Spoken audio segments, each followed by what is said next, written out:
बहुत से लोग सोचते हैं कि व्यवसाय में सफल होने के लिए शुरुआती लाइन होनी चाहिए, जैसे डिग्री, प्रशिक्षुता या पर्याप्त धन। लेकिन आप गलत हैं।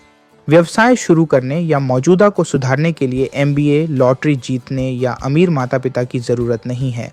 आपको बस कुछ सामान्य समझ और बुनियादी दिशा निर्देश चाहिए।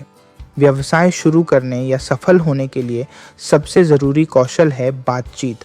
इस कौशल को पाने के लिए पूरा सेमेस्टर या 100 किताबें पढ़ने की जरूरत नहीं है। यही वजह है कि पर्सनल एमबीए किताब इतनी मशहूर हुई है। यह सिखाती है कि मूल्य कैसे बनाएं और सफल कैसे हों। देखिए, यहाँ बताया गया है कि आप मूल्य कैसे बना सकते हैं। दूसरों के लिए मूल्य बनाने के 12 तरीके हैं और आप वास्तव में देख सकते हैं। ये हैं उत्पाद, सेवाएं, साझा संसाधन, सदस्यता, पुनर्विक्रय, पट्टा, एजेंसी, दर्शक एकत्रीकरण, आर्ण, विकल्प, बीमा और पूंजी। उत्पाद कंपनियों के मामले में एक उत्पाद मूल्य का ठोस रूप होना चाहिए। उत्पाद केंद्रित व्यवसाय चलाने के लिए आपको कोई ऐसी वस्तु बनानी होगी जो लोग चाहते हों।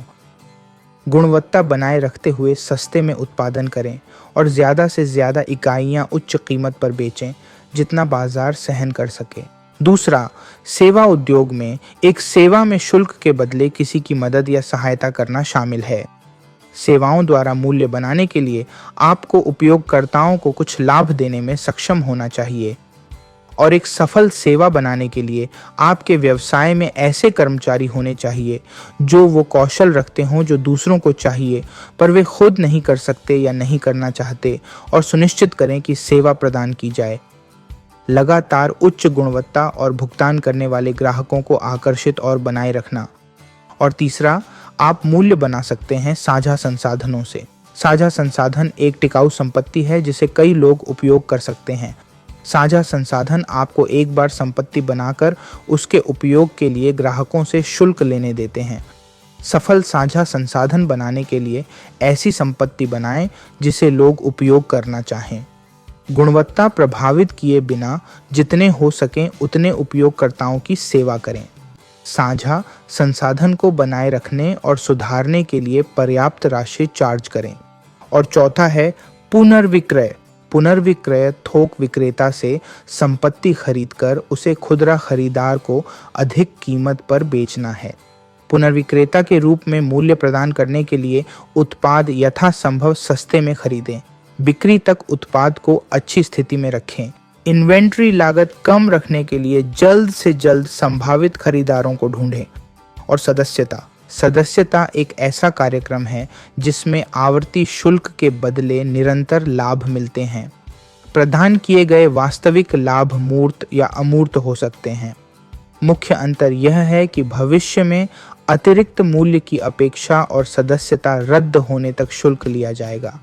सफल सदस्यता के लिए आपको हर ग्राहक को नियमित रूप से महत्वपूर्ण मूल्य देना होगा। ग्राहक आधार बनाएं और संघर्षण की भरपाई के लिए नए ग्राहकों को आकर्षित करें। और एजेंसी दूसरा तरीका है मूल्य बनाना। एजेंसी में ऐसी संपत्ति का विपणन और बिक्री होती है जो आपकी नहीं है। खुद मूल्य बनाने के बजाय आप किसी ऐसे व्यक्ति से जुड़ते हैं जिसके पास मूल्य है। फिर खरीदार खोजने का काम करें। स्रोत और खरीदार के बीच नए संबंध बनाने के बदले में आप शुल्क कमाते हैं। और पट्टे में संपत्ति प्राप्त कर उसे किसी और को शुल्क पर निश्चित समय के लिए उपयोग करने देना शामिल है। और आरण देखिए, आरण में उधारकर्ता को कुछ समय के लिए निश्चित संसाधन उपयोग करने का समझौता होता है। बदले में उधारकर्ता को मूल ऋण और ब्याज के बराबर राशि चुकानी होती है, जो कि किश्तों में होता है। इस तरह आप अपने लिए मूल्य बना सकते हैं। और दर्शक एकत्रीकरण में समान लोगों का ध्यान खींचकर उस तक पहुंच तीसरे पक्ष को बेचना शामिल है। यह डेटा संग्रहकर्ता जैसा है जो आपको डेटा बेचता है, ठीक है।